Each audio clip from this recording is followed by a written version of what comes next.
Welcome to Uncaged. Today we're speaking with Alex Becker. We're going to be talking about sales today, and really looking at how sales can help shape a business, grow that business.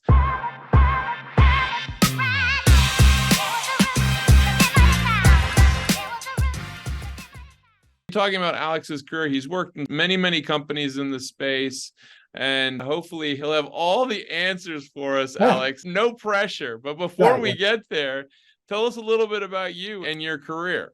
Yeah, sure. And thank you very much for having me today. So the career has actually been always focused on sales and net new bookings and revenue, basically in two different industries. The first part was in the printing and publishing industry, and I followed kind of a sales management, general management path there.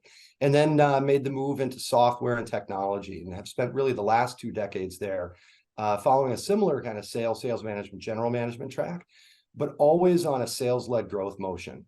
I know there's a lot of talk now about product-led growth, sales-led growth, so on, and partners are becoming a bigger part of the ecosystem.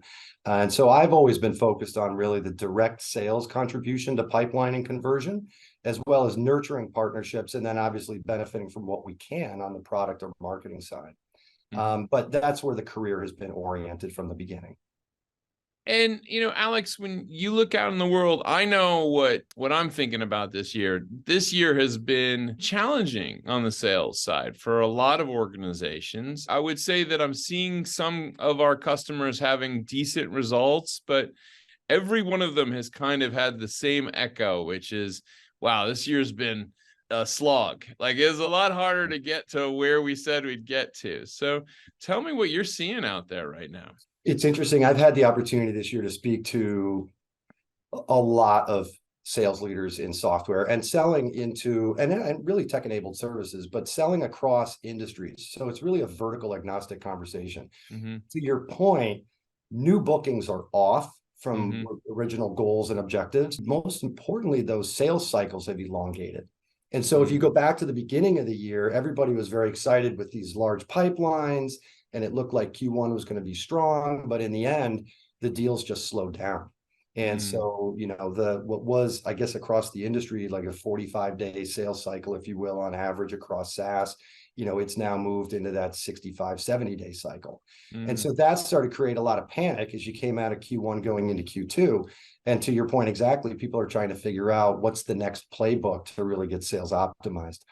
The other thing that's been interesting, I think, is with the leverage of sales automation tools, it really helped propel a lot of conversations if you go back 15, 10 years, even 5 years ago. But I do think the market's a little saturated with that, and buyers are very aware of sequences and, the processes that are trying to happen. In fact, really, if you just look at the engagement of how buyers want to work with prospective suppliers and providers today, it's changed, it's evolved, right? There's more information for them to get access to. They do a fair amount of research. The data will be 80-85% or more before they ever engage with the brand. Right. And so, you've got to make sure that those touch points are very salient and meaningful. And so that part has kind of evolved, but it's been a challenging year for most. And I think many are just trying to pivot and figure out, how do we make the most of the engagements that we have? So, yeah, it's a really good set of points you're raising here, Alex. Are you saying that the companies that are kind of leading the pack right now, do you see them spending more time developing that kind of discovery approach? Or just kind of, because what you're kind of outlining is almost like that holistic path. It's just interesting to hear. I know what you're talking about on the sequencing. Certainly there's a ton of technologies there. To be perfectly honest with you, I'd be curious to see if you see any of those technologies overperforming over others. We noticed that a lot of them kind of are not the greatest. I think there's just a saturation point with that. I think they've been overused. There's been points in the past few years where people would say the amount of touch points it would take is 6 or 7 or 8, and then it's jumped to 12. Now it's jumping to 17, 20. Buyers don't want to be pinged that many times to get on a conversation. I think there seems to be a bigger focus on the ABM, kind of account-based marketing model, where you're being a little more focused and a little bit more of a thought leader as part of that engagement and outreach strategy.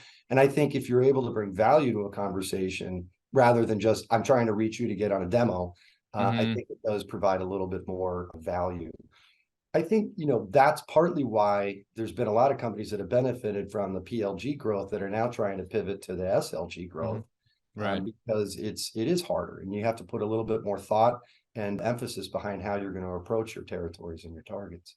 Yeah. So, I mean, Alex, it's great to see in general, I would say, some of the tools that are being utilized today in comparison to perhaps like a decade previously. It's tons and tons of data being utilized to kind of automate and link this stuff into a company. But, when you look out on that landscape, what are some of the tools and technologies that you're seeing that you're excited about that is actually helping sales teams these I days? think intent applications and intent platforms. So they might be tracking, is there more activity happening from a certain domain? Let's call it Alex and Company now starts doing research on your website and downloading a white paper, and I'm doing other things. It's that, do I have intent? Am I just doing research and just looking around, or do I have really a buyer's intent? I think that technology is pretty promising. Again, I fear potentially it being overused or over indexed as part of the sales process, but I think that's promising. And then certainly this year there's been a lot of conversation around AI, conversational AI in particular. And so I think that's in its very early stages, but I do think there'll be some very interesting technologies that'll come from that. Yeah, I mean, on the AI front, are there things that you could imagine being really helpful to you and the teams that you look after? For sure. I mean, again, I think it's about speed. The thing that's been interesting to me playing around with some of those technologies are they're still early stage. You can kind of tell, sometimes the information isn't accurate. Sometimes there kind of goes off on a tangent. But the speed by which they're able to calculate and process, even just generating letters and, emails and, perhaps it's not the final output that comes out of those technologies today, but it certainly moves you in a direction much more quickly than you might if you were just working off of a blank screen. Yeah. And so I think there's some real benefits yet to come with those types of technologies. Again, I think it's early days. So, Alex, I mean, you've been in this game for a while. You've really built yourself up in the sales game. Tell me a little bit about that pathway and how things have really shifted over your career. Yeah, it's interesting. I've had some conversations with people recently. When I started in my career, there was no such thing as an SDR or a BDR, right? There certainly was no guy. Right. And so really everything was very manual in nature, if I can think of it like that, right? There was no sequences or anything like this. And so you had to think about how you were approaching prospects and the conversations you were going to have, and being methodical and persistent and just organized about it. I think automation has given us a lot of tools to increase volume, but not necessarily the quality component in each case.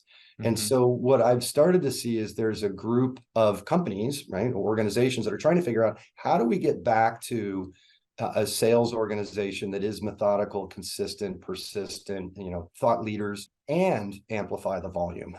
Yeah. So you almost need both now. And volume on its own won't yield the success. And I think that's where a lot of automation tools thought it might. But I also think if it's only on the thought leadership side, you don't have enough of the volume there. So there's a balance in there somewhere. Yeah. Where do I see it going? Again, I think there's a lot of promise with some of the technologies that are out there, but I do think companies are rethinking how are they trying to engage with their prospective buyers and prospective customers. And that's going to be a different level of engagement than what we've been used to in the past decade or so. Yeah. I mean, when you look out at organizations and you kind of are working with folks to kind of plan those broader sales activities, what are you finding kind of company owners and finance teams and CEOs, what are they thinking about? I mean, when it comes to sales, is it, I can tell you, like, the things that always pop up in our meetings are like, are we on track for our cost per acquisition? But like, what are the key things? Yeah, I mean, especially in the SaaS market where I've spent the last, a couple of decades, it's, CAC and LTV still continues to be a driver. But in the end of the day, the resources to support sales and new customer acquisition is an expense for the company. Yeah. It's a heavy investment. And so I think the question always comes down to efficiency. Are we being as efficient with the resources to get the conversions that we're trying to get? And therefore, then the questions start to become down, are we talking to the right, ICP? Are we having those right conversations? Is the pricing and packaging correct? Like there's a lot that goes into that value proposition, but I think it's really about an efficiency model. And, are we enabling the sellers to be as efficient as they can? And then are the sellers being as efficient as they should be, given the tools and resources that the companies are providing for them? Yeah. And Alex, I'd just be curious to get a sense from you. So you've worked with a lot of these companies that are in the SaaS space, and there's always I think if you get it right, my viewpoint would be a healthy tension between the sales teams and sometimes the account teams as they approach relationships in a different way, and they're rewarded sometimes differently. How do you get those two parties to sing off of the same hymn sheet? It's a good question, and it's going to vary a bit, I think, based on the segment that they serve. Yeah. Like, enterprise organizations are going to have really teams that are going to be oftentimes matrixed, or, sometimes they might have subject matter experts that cover certain categories. At the enterprise level, I think is certainly different than mid-market, and is absolutely different than the SMB side or the high velocity sales on the commercial side of the business. So I think it varies a little bit based on the segment that you're serving. Yeah. I don't know that I've seen, here's the secret sauce that works in each case, if you will. I think it does somewhat depend on how reliant is that customer from an engagement standpoint once they actually deploy the technology.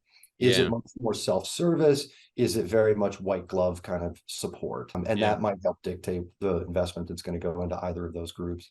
Yeah. And Alex, I mean, you've been in sales throughout your career.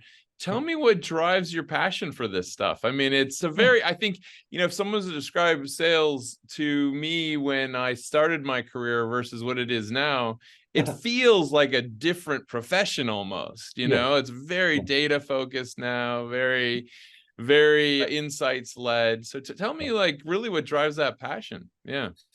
For me, first of all, the data part of it and the way we look at it from more of a science than the art, I think that's good. I think there's a lot of benefit that's come out of that. There is still an art to it, and that art ultimately boils down to a relationship that the seller's having with the buyer, regardless of where they come into that journey. What's always propelled me and my interests have just been the curiosity of trying to understand what is company A or B or C trying to accomplish, and are the things that we represent able to help them unlock the benefit that they're actually trying to achieve. And so to me, there's just a curiosity in understanding the people and the problems and the challenges that they're facing. So it's a curiosity factor that's always kind of propelled my interests at the core level. And then it's even internally, it's, again, enterprise, SMB, mid-market, what have you. There's stakeholders across the organization that are going to be part of that. And I think it's always been interesting to be, again, curious on what's interesting to them and how does the right customer coming into the organization actually benefit them. So it's been an interest in understanding. Absolutely. And I mean, we are in an interesting moment, economically. I can't tell you how many discussions I've been with companies that I kind of play a mentor role where they seem to talk a lot about the macro issues. And I'm kind of like, guys, you're a $2 million business. Yes, the macro plays, but there's still a market out there for you. How do you balance that kind of macro discussion with the kind of the goals that companies have to hit, It's interesting you mentioned that, because I've been fortunate. I've been asked to do some mentoring and advisory work for kind of seed and Series A type companies. And yes, I hear that same argument. But the point of it is they went into business, they have a solution that people are gravitating towards because it is solving a problem. And so the question is, you need to just make sure you're isolating and focusing your efforts on those target prospects that can benefit from you unlocking the problems that they have. And so macro aside, they still have the problem. And if your solution can solve it, it's a matter of just getting to the conversations. Now, granted, there may be some delay or perhaps more discussion that needs to happen around the purchase path. But at the end of the day, if the problem is real and that you can really solve it, there's a compelling argument to enter into it. I love the way you just outlined that, Alex. I mean, it's spot on. It's spot on. I mean, I often say, listen, guys, when you get to the $1 billion level, we'll have a different discussion. then you can blame it all on the Fed. But Right. before that point, let's remember there's a market out there for you. Exactly. So, I mean, going into 2024, there's, I think, a slight uneasiness and optimism at the same time. It's a quite an interesting moment. Tell me what your take is on next year. It's a great question. I kind of wish I had the crystal ball, but I don't. Yeah. And I think you worded it well. There's a part of the business world is very optimistic and looking to make investments and trying to grow and capitalize on the market. And there's others that are still being very cautious. Yeah. I just go back to that core issue. If what you're providing for the market will actually solve a real need, then there's a market that's going to need that and want to acquire it. Yeah. And so it's just about focus, regardless of whether you're going to invest and expand your sales organization or you're just trying to get more optimization out of what you have. I think it's about really zeroing in the focus of what people are doing day in and day out, and how is the whole entire company really kind of backing that mission and initiatives. Yeah. Well, so I think in the end, I do think 24 will be a better year than 23 from a new bookings perspective for technology companies, but how quickly that ramps up, we will all find out. Yeah, absolutely. Well, I think the way you described it around focus being the key is quite important. Alex, if someone wanted to reach you, where's the best place to find you? Yeah, I mean, I'm certainly on LinkedIn. So Alex Becker. Also, you can reach me at an email if you'd like that. It's A Becker, so Becker at growbookings.com. So Excellent. growbookings.com. Excellent. Well, Alex, thank you so much for being on Uncaged Day. It's been a really good discussion. We've been talking to Alex Becker. He is a veteran sales leader in the SaaS space, the tech-enabled services space. And we've been talking about the state of sales, state of growth, looking at kind of what companies are doing, where they are, what they should worry about, what they should, let's say, as Alex said, focus on and really push forward. But Alex, some really, really good advice in there today. Thank you so much. And we look forward to having you back. Thank you very much. Cheers.